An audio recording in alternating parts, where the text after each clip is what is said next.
శ్రావణ మాసంలోని శుక్లపక్షం 5వ రోజున నాగ పంచమి పండుగను జరుపుకుంటారు. ఈ రోజున నాగదేవతను పూజించడం శుభప్రదంగా భావిస్తారు. నాగదేవతని పూజించడం ద్వారా అన్ని కష్టాలు, కాలసర్ప దోషాలు కూడా తొలగిపోతాయని నమ్ముతారు. నాగ పంచమి ఆరాధనలో మీరు వేప, దోసకాయ, నిమ్మ, పెరుగు, అన్నం కలిపి ఒక ప్రత్యేక వంటకాన్ని తయారుచేసి నాగదేవతకు, కుల దేవతలకు సమర్పించవచ్చు. కాలసర్ప దోషం విషయంలో నాగ పంచమి రోజున శివుడిని పూజించి మహామృత్యుంజయ మంత్రం జపించాలి. గంగాజలంలో నల్ల నువ్వులను కలిపి శివునికి అభిషేకం చేయండి. వెండి లేదా రాగితో చేసిన ఒక జత పాములను కూడా పవిత్ర నదిలో వదలవచ్చు లేదా శివలింగంపై సమర్పించవచ్చు. నాగదేవతను పూజించేటప్పుడు ఈ విషయాన్ని తప్పనిసరిగా గుర్తుంచుకోవాలి.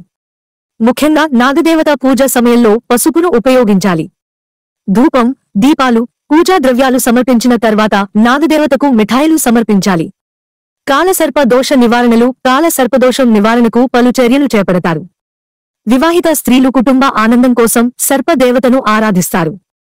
ఇళ్లలో తాడుతో పామును తయారు చేస్తారు.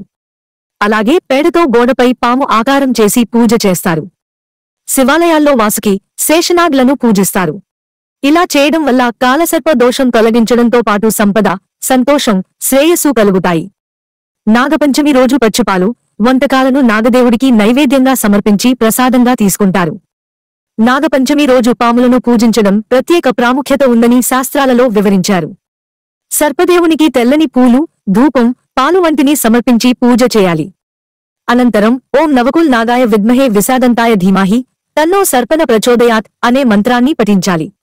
నాగపంచమి రోజు ఈ మంత్రం పఠించడం వల్ల కాలసర్ప దోషం వల్ల బాధపడే వ్యక్తి దాని నుంచి విముక్తి పొందుతాడు. శివుడిని పూజించాలి.